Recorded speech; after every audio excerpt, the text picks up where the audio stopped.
আসসালামু আলাইকুম। আজকে আমরা যাচ্ছি বলাকা লাউঞ্জে এবং এই বলাকা লাউঞ্জের অদ্যপান্ত এগুলো আমরা আপনাদের সাথে আলোচনা করব। তো এখানে আমরা দেখতে পাচ্ছি যে ডিটক্স ওয়াটার এবং সাধারণ ওয়াটার রয়েছে। আর এখানে কিন্তু একটা জুস বার রয়েছে, বা এখানে এই জুসটা সম্ভবত ন্যাচারাল। চলুন, সামনে ডিম্বাকৃতির, হাতির ডিম আকৃতির একটা কিছু দেখা যাচ্ছে। এর মধ্যে কি আছে ওঠাই। ও আচ্ছা আচ্ছা, এর মধ্যে আছে হচ্ছে স্যুপ। তো যারা স্যুপ খেতে ভালোবাসেন তাদের জন্য কিন্তু এটা একটা ভালো ইয়ে হতে পারে। এটা সম্ভবত একটা ক্রিমি স্যুপ। এখানে আছে ছোট্ট সময় সেই বাটার বান, বাটার নাই কিন্তু বান আছে। এখানে স্টিম রাইস আছে। স্টিম রাইসটা বেশ ভালোই একটা সুগন্ধি বেরোচ্ছে।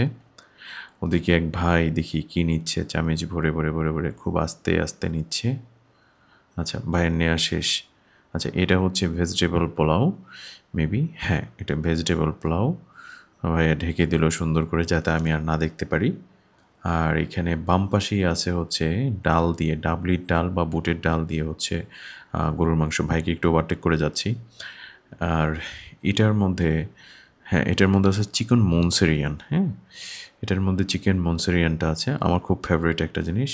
আর এখানে আছে টেংরি কাবাব, অর্থাৎ টেঙ্গির যে কাবাব, তাকেই বলে টেংরি কাবাব, উইথ অনিয়ন অ্যান্ড ক্যাপসিকাম সম্ভবত এটা।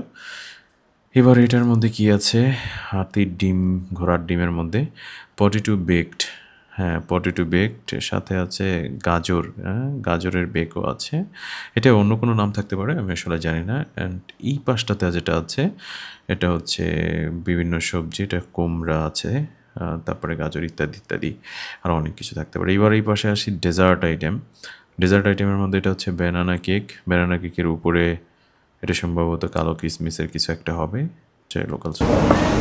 আমার হাতে যথেষ্ট সময় আছে, অ্যাবাউট 2 ঘন্টার মতো সময় আছে। 10টা 10 হচ্ছে আমার ফ্লাইট। সো চেষ্টা করছি ফার্স্ট টাইম একটু আনজাস্টেড স্যুপ নিয়েছি। স্যুপটা বেশ ভালো মনে হয়েছে, আই থিঙ্ক দেখা যাচ্ছে। সো একটু খেয়ে দেখবো এটা আসলে কেমন। পাশাপাশি জুসটা নিয়েছি, আই থিঙ্ক জুসটা বেশ ভালো হবে। এবং আমি এখানে নিয়েছি ডিটক্স ওয়াটার।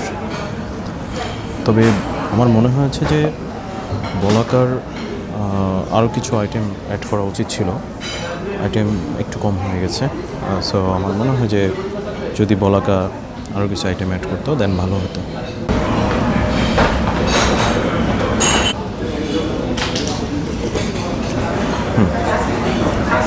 অলমোস্ট আমার কাছে ভালো মনে হয়েছে, বাট কর্নফ্লাওয়ারের পরিমাণটা বোধহয় একটু বেশি। তবে স্যুপের মান আমি মোটামুটি এটাতে 10-এর মধ্যে 8 দিতে পারি। এটা ভালোই হয়েছে, নট ব্যাড।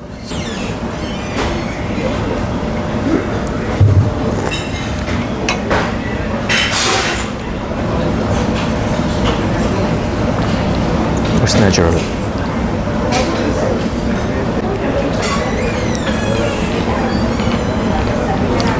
এখানে বুটের ডাল দিয়ে হচ্ছে বিফ রান্না করা ছিল, বিফ ভুনা। সাথে নিয়েছে চিকেন মনচুরিয়ান।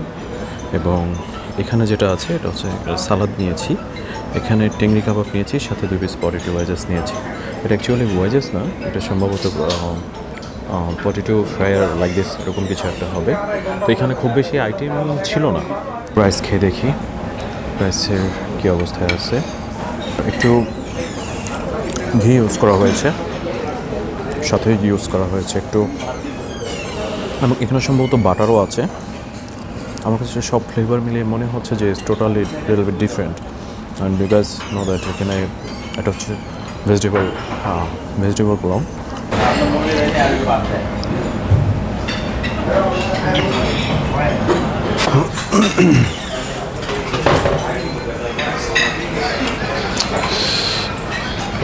ডেজার্ট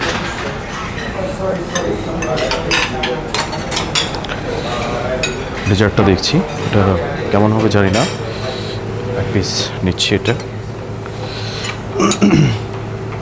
এটা হচ্ছে লোকাল সুইট। লোকাল সুইটসটা হচ্ছে এটাও 1 পিস পরিমাণে নিচ্ছি, বেশি মিষ্টি খাবো না আজকে। অ্যান্ড পরে এইটা হচ্ছে ব্যানানা কেক। আমি ছোট্ট একটা পোর্শন নিয়ে নিচ্ছি ব্যানানা কেকের, and I will enjoy this. পাশাপাশি এখানে কিছু তরমুজ আছে, আমি এখান থেকে তরমুজও নিব। এক পিস পেয়ারা নিচ্ছি ডেজার্টের সাথে, অ্যান্ড আরেকটা হচ্ছে এখান থেকে তরমুজ নিয়ে নিচ্ছি। তরমুজটা একটু বেশি নেই, এটা আমার অনেক পছন্দ। ওকে, এখান থেকে বিট আছে, আমি এখান থেকে একটু বিট নিয়ে নিচ্ছি, অল্প পরিমাণে নিয়ে নিচ্ছি।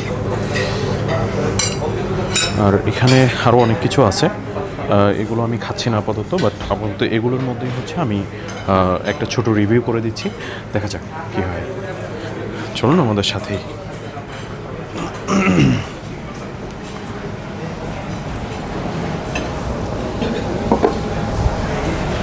ওকে, তাহলে আমরা বসি, দেখি।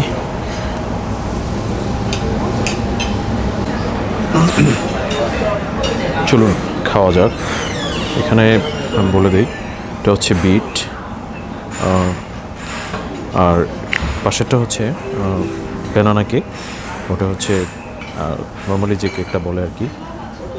আরেকটা হচ্ছে, এটা হচ্ছে মিষ্টি বা লোকাল সুইট যেটা তরমুজ, এটা তো আপনারা চিনেনই। সো চলুন আমরা একটু খেয়ে দেখি, খেয়ে দেখলে হয়তো বুঝতে পারবো।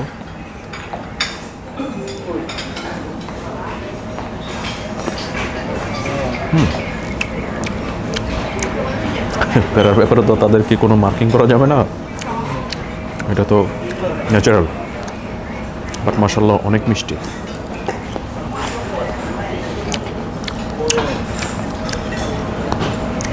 এবার একটু আমরা একটু বিট খেয়ে দেখবো যে বিটটা কেমন।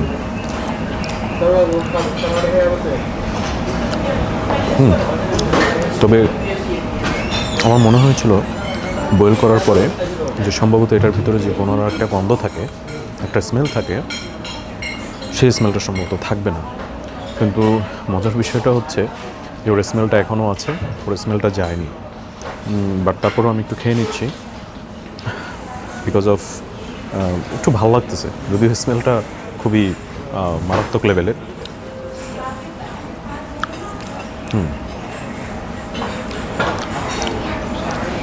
তবে যেহেতু এটা একটু বয়েল করা আছে, সেহেতু এটা তুলনামূলক হচ্ছে একটু স্মেলটা একটু কম। তরমুজটাও বেশ ভালো, আমি দেখাচ্ছি।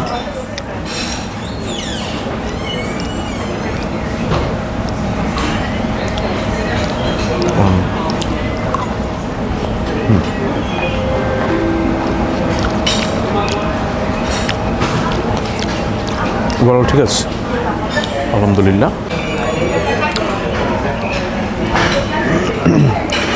নাও the turn of banana cake. এটা কেমন হয়েছে আমি অলরেডি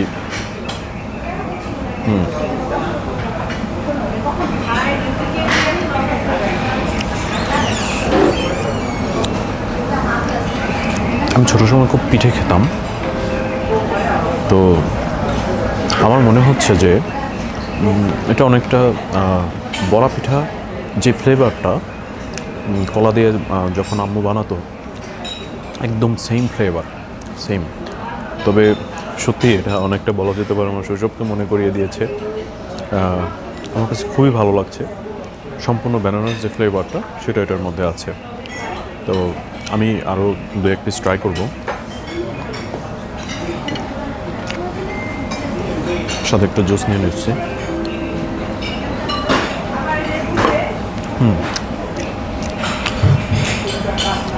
আলহামদুলিল্লাহ অনেক মজা পেয়েছি এটা খেয়ে। আমি লাস্ট হচ্ছে এই কেকটা আমি একটু দেখবো যে এটা আসলে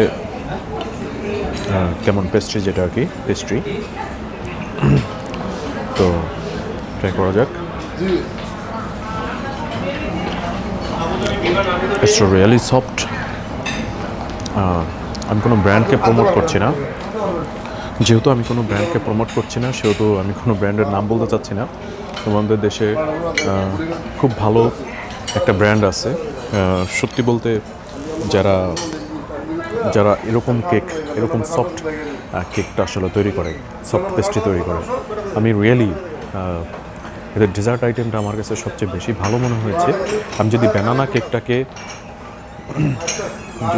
কেকটাকে মার্কিং করি, তাহলে অবশ্যই আমি এখানে 10-এর মধ্যে আমি 8 অথবা 8.5 আমি দিব। আর পেস্ট্রিটাতেও আমি সেম 8.5 আমি দিব, 8.5 অথবা 9। সো এখানে আইটেম সংক্ষিপ্ত থাকলেও আমাদের দেশীয় যে আইটেমগুলো আছে এগুলো আমার কাছে খুব বেশি একটা ডেলিশিয়াস মনে হয়নি, তবে নট ব্যাড। আর ডেজার্ট যে আইটেমগুলো আছে এটা আমার কাছে ডেলিশিয়াস মনে হয়েছে। And this is good, even guys try. আজকের মতো এখানে বিদায় নিচ্ছি। সবাই ভালো থাকবেন, সুস্থ থাকবেন। এবং আমার পরবর্তী ব্লগ, আমি অবভিয়াসলি আজকে গুয়াংজোতে যাচ্ছি এবং গুয়াংজোতে গিয়ে আমি আগামীকালকে সকালে পৌঁছবো। তো এবং আমি চেষ্টা করব সেখানের কৃষ্টি কালচারগুলো তুলে ধরার জন্য, এবং সেখানের ফুড বা খাদ্যাভ্যাস আমরা যেটাই বলি না কেন, এই খাদ্যাভ্যাসকে তুলে ধরার জন্য চেষ্টা করব। এবং চায়নার বেশ কিছু গ্রামীণ মার্কেট এবং গ্রামীণ জনপদ এবং গ্রামীণ মানুষগুলোর জীবনাচরণ আমি তুলে ধরবো ইনশাআল্লাহ। এবং যখন ফিরবো বাংলাদেশে, তখন অবশ্যই আমি আন্তর্জাতিক যে লাউঞ্জগুলো রয়েছে সেই আন্তর্জাতিক লাউঞ্জ আমি ব্যবহার করব, এবং সেখানে কী ধরনের খাবার রয়েছে এবং সেই খাবারের মান কেমন। এছাড়াও এখানে আমি বাংলাদেশে এবং আন্তর্জাতিক যে লাউঞ্জ রয়েছে এই দুইটার মধ্যে আমি অবশ্যই একটা ভেরিয়েশন খোঁজার চেষ্টা করব, একটা ডিফারেন্টেশন খোঁজার চেষ্টা করব এবং আপনাদের সাথে শেয়ার করব। সে পর্যন্ত সবাই ভালো থাকবেন, সুস্থ থাকবেন। আসসালামু আলাইকুম।